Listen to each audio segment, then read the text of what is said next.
Okay, so we are starting chapter number 7 in geography, lifelines of national economy. So this is again related to that. You can say that this is economic geography.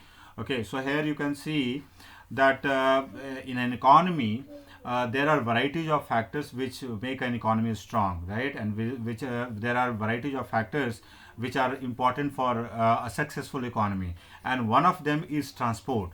Okay, one of them is transport. So just let me tell you one line I would like to tell you, that America is transports in America, or roads in America are not good because America is a rich country.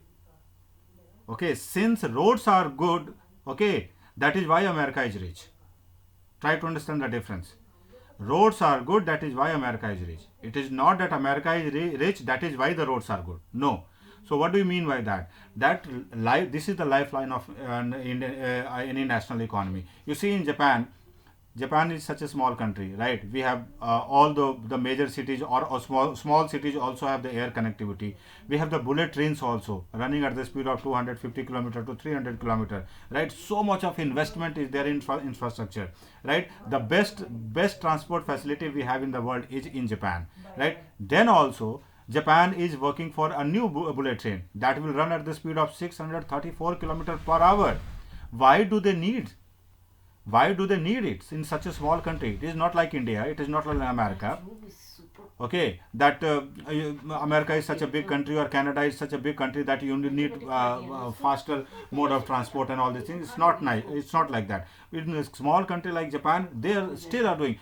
There are two things. First of all, they want to make their economy better because of the transport. Second one, that if you have a better technology, you can sell that technology to the other parts of the world. Like I give an example, India is starting bullet trains with the help of Japan, right? So Japan has extended the loan also, 100,000 crore. Okay, so 150 plus another 70, this much rupees, you can say, Japan has extended loan to India. So Japanese people will naturally sell the technology, the trains, the tracks they will make. So this is how they will earn more money, right? So if you invent something, if you invent better things, naturally you the whole world is open for you. Let's say in Indonesia, as a country, right, where there the bulletin they are planning to start. So there were the two bidders, Japan and China, right? So China also has around 400 kilometer per hour speed. The maglev trains are there, right? Japan also has the bullet trains. So when you have the technology, you can sell in the other countries, right? And this is how you can make more money, right? But as far as the development of a country itself, you understand that of course transport facilities should be good. I just give you another example. If you are importing something, let's say if you are importing a container from Gulf country, it takes whatever days from Gulf countries to come to Mumbai port, right? It takes more than those days to reach from the Mumbai port to your destination. Let's say you are in Punjab or in Bihar, right? Okay. So if you are your container came to Mumbai, it will take another 10 days. So from UAE or Saudi Arabia, it came in 3-4 days, let's say, right? It will take 10 days to reach your destination. So what is happening? Why this happens? That is why in one economic meeting, the Saudi Arabian prince or their finance ministers told that India need to work very hard on the transport facilities, because our goods reach there earlier than what it reaches the final destination. That means what? That our internal transport system is not very good, not very sound, right? So we need to have dedicated freight corridor, or you can say better systems, so that things reach on time, because time is also money, right? So something coming from Saudi Arabia lands at Mumbai port, and after that it takes 7 days to 10 days to reach your destination. Why it is like that? That means there is some problem, right? That is why we have to study this chapter, and we have to understand that how the transport system is very important for any economy. So it says we use different materials and services in our daily life. Some of these are available in our immediate surroundings, while others requirements are met while bringing these things from the other places. So of course you have the movement of goods from internally also, and of course externally also. That means we import from other countries. Our major import is from China, right? We export raw material to other countries like China, which export to Japan. Lot many things go to Japan, then Gulf countries, then African country, European countries, American countries, of course in those areas. So the South America, North America, our products go, right? So if you have a better system, right, things will reach easily, earlier, and you can say at cheaper rate, right? So that's very important. That will save time, that will save cost, right? And then you will make more money, because in the international market, if your system or transport system is not very good, you cannot compete with the developed countries. So to compete with them, you have to have a better infrastructure system. Okay, so it says the movement of these goods, I'm at 6th 7th line, the movement of these goods and services from their supply location to demand location necessitate the need for transport. Some people are engaged in facilitating these movements. These are known to be the traders who make the products come to the consumer by transportation. So what is meant by traders? Traders are the people who buy and sell goods. Okay, they do not manufacture. Basically, they don't manufacture. They buy from companies and they sell to the other. So just consider there is a company which manufactures something. Let's say toothpaste, right? Colgate, Pepsodent. They have the plant in India, right? Or in Japan also might be having, right? So they manufacture that one. After that, do they come to our houses? No. We buy it from the stores. So how does the toothpaste come to the store? So there is a distributor or there is a wholesaler, right? Okay, and these wholesalers buy in trucks, right? They store that toothpaste in their warehouse or in their godown or their facilities, and from there they give to the retailers, the shopkeepers, and from those shopkeepers we buy.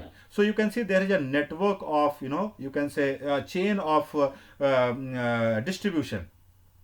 All right, and all that distribution chain depends upon better facilities. All right, so it says these are known to be the traders who make the products come to the consumer by transportation. Thus, the pace of development of a country depends upon the production of goods and services as well as their movement over space. So something which is important, let's say perishable item, okay, a very fragile item or something like that. Okay, if it does not reach on time, it becomes useless. The flowers or the tulip flowers coming from Holland reaches there before Valentine's Day, a day or 2 days before Valentine's Day. How is it possible? And try to understand the mechanism that those flowers from Holland, it reaches the every part of the world, right? So what kind of system they are using in transport, right? Mostly, of course, naturally it will not come through the ship. Okay, it has to come through the airplane. So you can understand that if you have a better system of transportation, so then it will reach. Now at the airport, Delhi airport or Mumbai airport, if it is lying there for many days, naturally the flowers will, that will be useless, right? So it has to be always fresh. Okay, when the consumer buys, he finds that this is fresh, right? It should not be wilted one. So for that you have to have the domestic, you can say domestic transport very fast and very efficient, so that the thing should reach on time. All right. Okay. So it says next paragraph, movement of these goods and services can be over three important domains of our earth: land, water, and air. Based on these transport can also be classified into land, water, and air transport, of course, naturally. Okay, so here you can see one flow diagram is made. Anyway, so for a long time, trade and transport were restricted to a limited space. With the development in science and technology, the area of influence of trade and transport expanded far and wide. So you see, in ancient time or in medieval time, when we did not have machines, that means we had the local economy. It is not so that we did not have export and import. Since ancient time, we know that India was a biggest exporter in the world, right? We used to export spices, we used to export our textile, okay, and many other gems and jewelry, and all these things were exported throughout the world. Because that time also only the two countries were the richest one, China and India, right? And Indian trade was, of course, far and wide everywhere except Americas. We were selling in entire Europe, Africa, Gulf countries, in Southeast Asia, everywhere we used to sell, right? So it is, globalization was that time also, but now it is in a bigger way, or you can say better way. Okay, so today the world has been converted to a large village with the help of the efficient and fast moving transport. Transport has been able to achieve this with the help of equally developed communication system. Therefore, transport, communication, and trade are complementary to each other. I remember when I applied for the first time for my overseas job, right? We used with the internet. Just consider around 50 or 60 years ago, when there was no internet or something, right? How people used to apply for, let's say, education in America or a job in America through mail. Mail will take months. Okay, once you write in the month of January, you may get a reply in sometimes in June or something, right? So you can understand how small, how slow the communication system was that time. Now we have a very fast communication system. We have the live machine, live chat, and all these things we do. Interviews are taken online, Skype through. See, I'm teaching you online only, right? All these things happened because of better communication system. So communication and transport, or you can say, okay, both are complementary. So therefore, transport, communication, and trade are complementary to each other. Today, India is well linked with the rest of the world despite its vast size, diversity, and linguistic and socio-cultural plurality. Railways, airways, waterways, newspaper, radio, television, cinema, internet, etc. have been contributing to its socio-economic progress in many ways. Now, this book has not changed for the last, I think, 20-25 years. These are the ancient books, I would say. Now we are in the world of Facebook and WhatsApp and Twitter and all these things, right? And it just talk about simply internet, okay? But of course, you have to understand the impact of internet on a wider scale, and then you will understand the vastness of this communication system. The trade from local to international level have added to the vitality of its economy. It has enriched our life and added substantially to growing amenities and facilities for the comfort of life. So when in 2008, first time I moved from India to Indonesia, I did not know anything about Indonesia. Okay, yes, internet was there, so we used to get our you can say air tickets, and the application, we had internet facilities, but we did not know what country is, like, Indonesia, where we are going to stay, Java. Now if I have to go, I can search on online, Google map, and everything is available. So it has become so easy. Before coming to Japan in 2014, through Google Map, I saw everywhere, Nishijima, Tokyo School, and everything we saw. I saw the routes and everything. This has become so easy. So when you reach there, you don't feel that it is highly an alien place, okay, or unfamiliar terrain. You already know a lot of things because you read so many articles, you watch videos on YouTube, right? Google Map is there. Everything is so blogs, and there so many things are there. So it becomes so easy, right? So of course, communication makes the things better, okay? And communication and transport are, of course, when you have better communication system, transport will definitely grow, and when you have both the things better, naturally trade will also grow. So in this chapter, you will see how modern means of transportation, I'm at the last paragraph, modern means of transportation and communication serve as a lifeline of our nation and its its a modern economy. It is thus evident that a dense and efficient network of transport and communication is a prerequisite for local, national, and global trade of today. So you will understand this way also, that if you want to see the development of a country, how much power consumption per capita, how much iron consumption per capita, per person, right? And how much is the road density per kilometer, square kilometer, or per miles, right? That also tells that how developed the country is. That means everywhere you have the road connectivity, or all the cities or all the small towns and the houses or the neighborhood, everything is well connected with all weather roads, right? That makes a big impact, right? So if you see the per person square kilometer, or kilometers of road, or you can say the kilometers of road per square kilometer or something, that is also one of the parameters of understanding the development of a country. All right.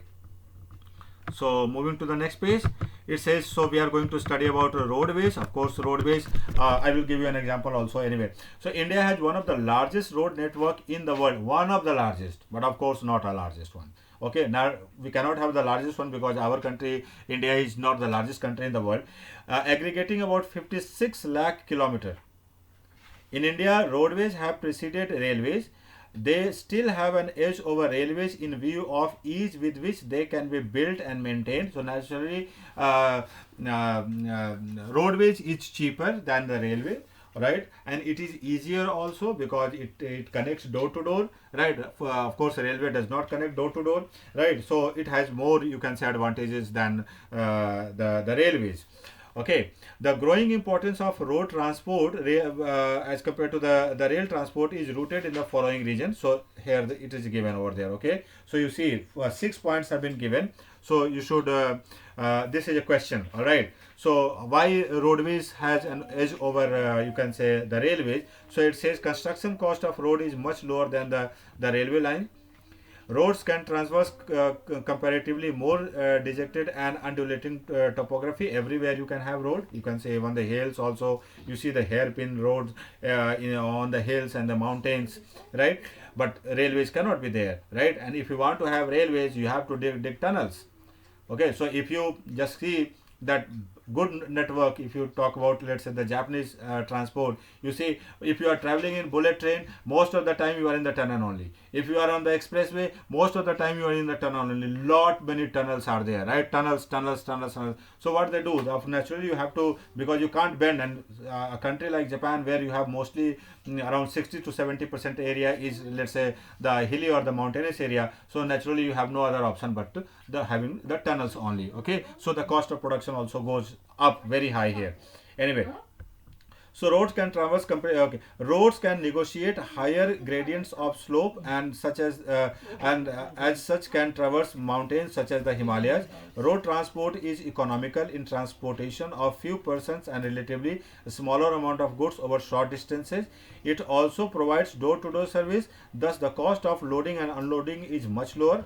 Of course, you can understand that if you have to transport something through the railways, you have to first of all send it to the station, then it will be loaded, then again the next destination station you have to unload it, then it will be transported by another roadway or something to your door, right? In door to door in roadways, that is not the problem, right? From your godown and from your house, things will be loaded and it will be delivered to the next door, right? Wherever you want to have the destination. So road transport is also used as a feeder to other modes of transport. This is what I told you, that if your goods are transported through the railways, naturally from the railway it has to take the road transport to reach to your final destination, right? So this is how it says that road transport is also used as a feeder to other modes of transport. Even if you are traveling by airplane, right? Airplane does not pick you from your house. Okay, you have to take the train or you have to take the road. Okay, you go to the airport, from there you take the plane, right? Again the next airport you have to take the road or train or whatever you want, right, to reach your house. So in that case you can understand the roads are the feeder one. So feeder to other modes of transport, such as they provide a link between the railway station, airports and seaports. All right, so these are the advantages of roadways. All right, so the whole paragraph is given. So this question comes for, let's say, 3 marks, or let's say for 5 marks, you will write everything. Okay. In India, roads are classified in the following 6 classes according to their capacity. Look at the map of the national highways and find out about the significant role played by these roads. The present government claims that we are constructing around 30 kilometer to 35 kilometer road per day. Per day they are constructing. Okay, the government is constructing. I don't know where those roads are, but anyway. Okay, so that they claim expressways are highways, state ways, all these things are being constructed so that we have better means of transportation. So one is given golden quadrilateral super highways. So the government has launched a major road development. It was already done. It has not been launched. It was launched and completed also a decade ago, and people are using it. So you can write that way, no problem. So this is the road development project linking Delhi, Kolkata, Chennai and Mumbai. So you can see the four corners of India. So it is connected, and by 6 lane super highways. 6 lanes, that means three this side and three other sides, three upside, three downside. Okay, the north-south corridor linking Srinagar and Kanyakumari. That means from north to south. Okay, and east-west corridor from what is it? Yeah. Where is that? Silchar, Assam to Porbandar, Gujarat. That means from the two sides. So you can see this, that makes a plus sign, right? So these are the part of this project. So in Golden Quadrilateral, we do not have only the 4 cities connected. We have these also. These are also the part of that one. Okay. So Srinagar to Kanyakumari, one, and from Silchar to Porbandar. The major objective of these super highways is to reduce the time and distance between the mega cities of India. These highway projects are being implemented by the National Highway Authority of India. So remember the short form here. So NHAI stand for National Highway Authority of India. Now within a year or two, maybe by 2022 end or 22 end of the or mid of 2022, government has almost constructed Delhi Mumbai highway expressway, that if you are using that expressway, you will cover the distance in 12 hours from Delhi to Mumbai. If you take a train, that means the fastest train in India, right, then also it takes more than 12 hours. Okay, if you are taking highways, of course you can reach easily, okay, and in a better way or something. So that's important here. So lot many projects are there, expressways the way you have in Japan, right? In India also we are focusing on this more, because we understand that if a better transport system, the growth of economy will be at a higher pace. So that was one, Golden Quadrilateral. Next says a national highway. Just I will finish this page and after that I will leave you. So national highways link extreme part of the country. Remember the characteristic. National highways link extreme part of the country. These are the primary road system and are what? Where is that? And are laid and maintained by the Central Public Work Department, CPWD. Okay, so remember this abbreviation also. Central Public Works Department is called CPWD. A number of major national highways run in a north, south and east-west direction. The historical Sher Shah Suri Marg is called National Highway number 1 between Delhi and Amritsar. So sometimes in 1540 or something, Sher Shah Suri was the ruler before the Mughal dynasty started, or you can say Mughal dynasty has already started in 1526. That time it was in fancy. So Humayun was there. Babur died. After that Humayun came, and Akbar was also there. So with Humayun, conflict used to take place with Sher Shah Suri, because he wanted to regain his supremacy in this area. You can say in Bihar, Bengal, and Uttar Pradesh, right? While Humayun wanted to naturally expand his, you can say, empire. So Sher Shah Suri started his road, or you can say he built a road that was called Sher Shah Suri Road, that was from Calcutta to Peshawar in Pakistan, because that time it was undivided India, right? So after independence, we have 2 national highways, that means within India. So one is from Calcutta to New Delhi to Amritsar is one, where Bagha border, that means you can say Pakistan start. That is national highway number 1, right? And national highway number 2 is from New Delhi to Calcutta. Okay, because these are the historic one, and we are still using that road, or you can say the area. So national highway number 1 and 2 are still in use. So you can say this is the most, you can say the oldest one in India, right? The national highway. So Sir, I can't hear you. really, oh my god.